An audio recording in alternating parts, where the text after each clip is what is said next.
Assalamu alaikum wa rahmatullahi wa barakatuh. Welcome back to our channel, English Speaking Practice. Dear learners, जहाँ English speaking को बहुत ही easy, simple और practical बनाया जाता है। इंग्लिश बोलते वक्त अगर on, in, at, to, from में आपको कंफ्यूजन होती है, सेंटेंस तो सही है लेकिन फिर भी गलत लगता है, सो डोंट वरी, आज सब क्लियर हो जाएगा इंशाअल्लाह। आज हम प्रीपोजिशंस, जिनको उर्दू में हरूफ जार कहा जाता है, फुल कॉन्सेप्ट इनका सीखेंगे इंशाअल्लाह ताला।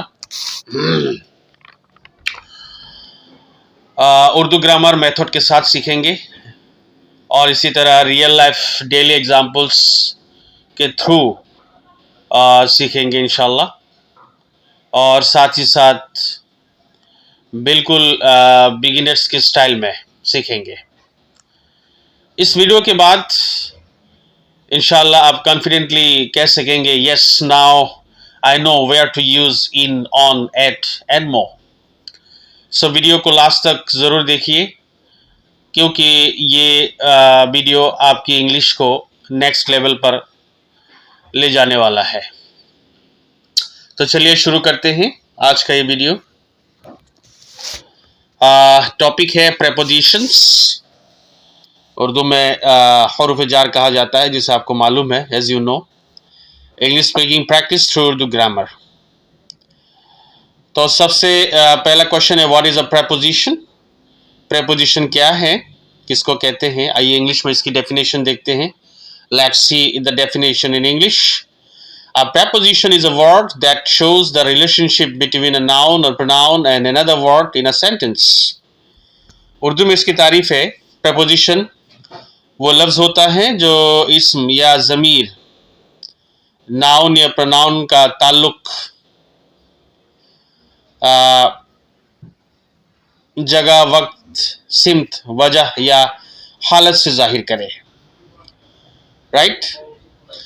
प्रेपोजिशन हमेशा नाउन या प्रोनाउन से पहले आता है। राइट? ये आपको याद रखना है।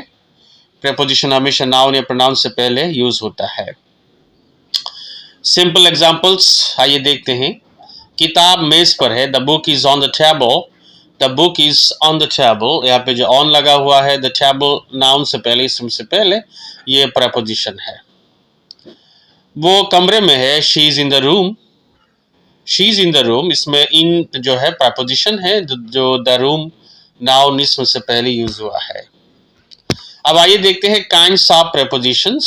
प्रेपोजिशंस की अक़साम, उसकी किस्में। इंग्लिश ग्रामर में प्रेपोजिशंस की अहम अक़साम ये है जो नीचे आ रही है। Number 1, prepositions of place. Number 2, prepositions of time. Number 3, prepositions of direction और movement. Number 4, prepositions of manner. Number 5, prepositions of cause और reason. Number 6, prepositions of agent और इंस्ट्रूमेंट। राइट? ये 6 किस्में हैं। तो सबसे पहले हम बात करते हैं प्रेपोजिशंस ऑफ प्लेस के बारे में, जगह बताने वाले हर्फ जार के बारे में। आइए देखते हैं, ये प्रेपोजिशन किसी चीज़ या शख्स की जगह बताते हैं। कुछ कॉमन वर्ड्स है, कुछ कॉमन प्रेपोजिशंस है, प्रेपोजिशंस ऑफ प्लेस है, like in, on, at, under, over, behind, in front of, between, among, near. Right? ये कुछ कॉमन प्रेपोजिशंस ऑफ प्लेस है। अब हम मीनिंग्स और एग्जांपल्स देखेंगे। इनकी मीनिंग है में, किसी चीज़ में। वो कमरे में है, he is in the room. He is in the room. Next, on, पर, इसकी मीनिंग है पर। मोबाइल मेज पर है, इसकी इंग्लिश है the phone is on the table. The mobile is on the table. Next, at, meaning है पर, पास। एग्जाम्पल, वो घर पर हैं, she is at home. She is at home. Right? Next, under, नीचे। बिल्ली कुर्सी के नीचे है, the cat is under the chair. The cat is under the chair. Next, between, दरमियान, दो के लिए, दो चीज़ों के या दो जानदार के बीच को बताने के लिए, या गैर जानदार के बीच को बताने के लिए हम बिटवीन का यूज़ करते हैं। एग्जाम्पल देखते हैं, वो अली और अहमद के दरमियान बैठा, he sat between Ali and Ahmad. Sat ये सेकेंड फॉर्म है, दूसरी शक्ल है सीट की, बैठना। नेक्स्ट है स्पीकिंग टिप। प्लेस बताते वक्त सबसे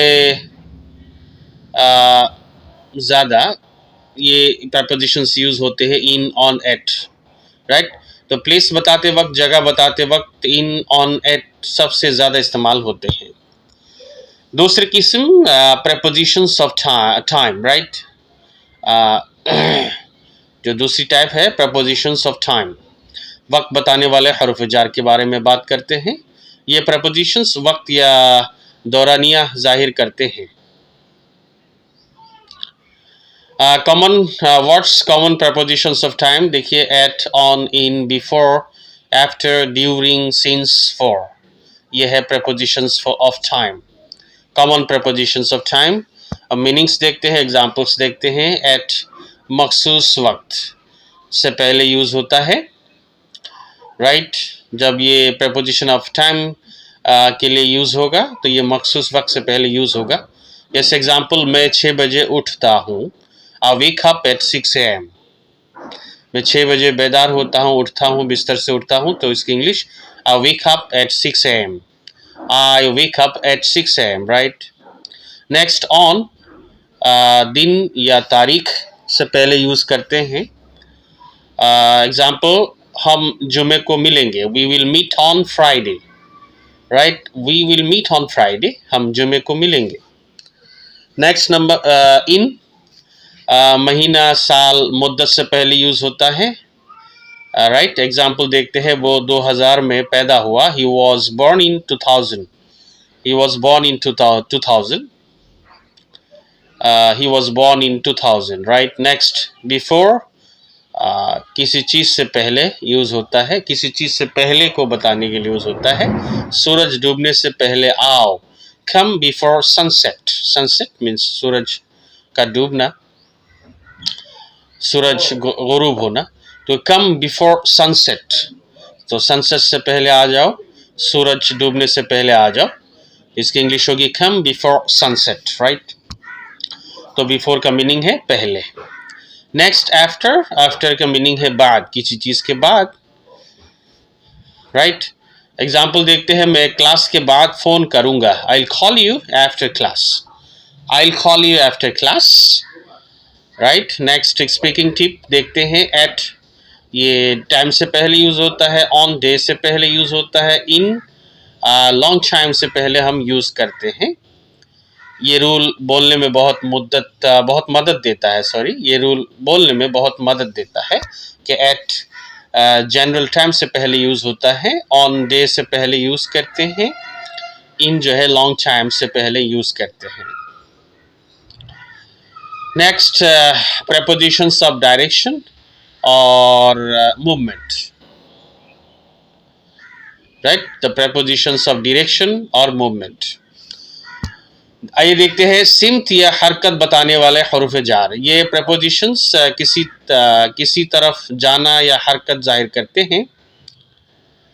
जैसे common words, common prepositions of direction और movement, to, into, onto, from, towards, across, through, right. Examples देखते हैं मीनिंग के साथ। टू मीन्स की तरफ, किसी चीज की तरफ, जानदार या गैर जानदार की तरफ। मैं स्कूल जा रहा हूँ, I'm going to school, I'm going to school, right। यहाँ पे टू यूज हुआ है, देखिए। नेक्स्ट, into, अंदर की तरफ बताने के लिए यूज करते हैं। वो दरिया में कूद गया, दरिया के अंदर कूद गया।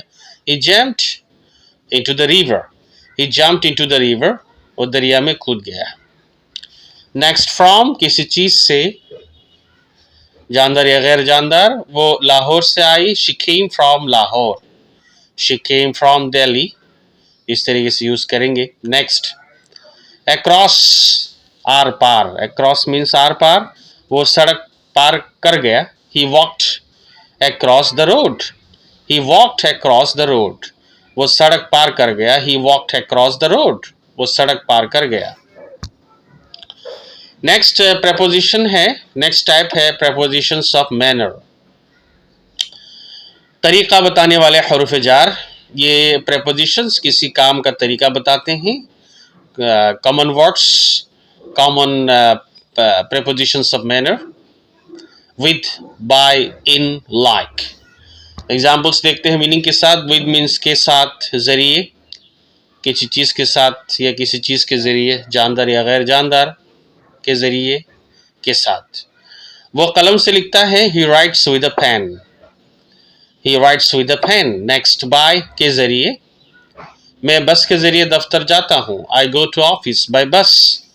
आई go to office by bus. Next like, preposition की तरह. की तरह, किसी चीज की तरह, जानदार या गैर जानदार की तरह. राइट. वो घोड़े की तरह दौड़ता है. वो घोड़े की तरह दौड़ता है. He runs like a horse. He runs like a horse. वो घोड़े की तरह दौड़ता है. नेक्स्ट टाइप है, किस्म है prepositions of cause और reason. वजह बताने वाले हुरूफ जार. Common words, common prepositions of cause और reason. because of, due to और for. राइट. एग्जाम्पल्स देखते हैं. वो ट्रैफिक की वजह से लेट हुआ. He was late because of traffic. He was late because of traffic. Next example, वो अपनी ईमानदारी की वजह से मशहूर है. She is famous for her honesty. She is famous for her honesty. She is famous for her honesty. वो अपनी ईमानदारी की वजह से मशहूर है. नंबर 6, prepositions of agent और instrument. फाइल या आला बताने वाले हरूफ जार. Common words, by, with. ये कॉमन है. prepositions of agent और instrument. फाइल या आला बताने वाले हरूफ जार. Bye, with. एग्जाम्पल्स देखते हैं मीनिंग्स के साथ. बाय, किसी के जरिए, किसी ने. राइट. किताब उसने लिखी थी. The book was written by him. किताब उसके जरिए लिखी गई थी. The book was written by him. किताब उसने लिखी थी. The book was written by him. By him. Right. Next, with, किसी आले से, किसी आले से बताने के लिए हम विद यूज करते हैं. दरवाजा चाबी से खोला गया. The door was opened with a key. The door was opened with a key. The door was opened with a key. Right. Next, daily speaking practice Urdu to English. आप इनकी इंग्लिश बना के कमेंट सेक्शन में ज़रूर भेजेंगे, send करेंगे.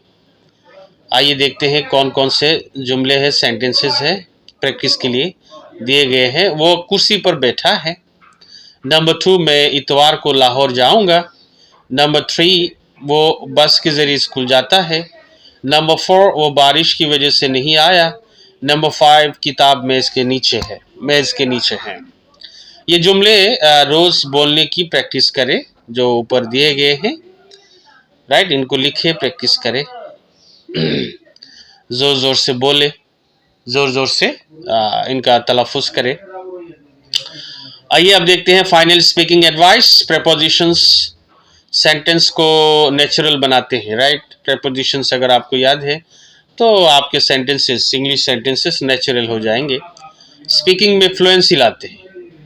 अगर आपको प्रेपोजिशंस मालूम है तो आपकी स्पीकिंग में, बोलचाल में फ्लुएंसी आएगी, रवानी आएगी. गलत प्रेपोजिशन मीनिंग बदल देती है. राइट. अगर गलत प्रेपोजिशन यूज करते हैं तो आपकी मीनिंग, सेंटेंस की जो मीनिंग है वो बदल जाएगी.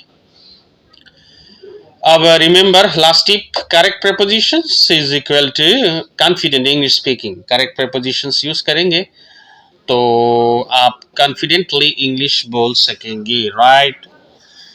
सो डियर लर्नर्स, आज हमने क्या सीखा? सबसे पहले प्रेपोजिशंस क्या होती है इसको सीखा. नेक्स्ट, हर टाइप के क्लियर कॉन्सेप्ट हमने सीखा. नेक्स्ट हमने सीखा और डेली लाइफ इंग्लिश स्पीकिंग के पावरफुल एग्जांपल्स भी हमने जो है सीखी है. अगर आपको लगता है कि आज का ये वीडियो आपकी इंग्लिश के लिए हेल्पफुल था तो लाइक ज़रूर कीजिए कमेंट में बताइए कि which preposition confused you the most. कौन सा ऐसा प्रपोजिशन है जो आपको सबसे ज़्यादा कंफ्यूज्ड करती है। और चैनल को सब्सक्राइब करना बिल्कुल ना भूलें, ताकि आप जो है आने वाले इंग्लिश स्पीकिंग पावर वीडियोस बिल्कुल भी मिस ना करें। याद रखें, ग्रामर स्ट्रांग होगी तो इंग्लिश फ्लुएंट होगी और कॉन्फिडेंस ऑटोमेटिक आएगा इंशाल्लाह। अल्लाह हाफिज़। Keep learning, keep practising. See you in the next video. अस्सलामु अलैकुम व रहमतुल्लाहि व बरकातुहू।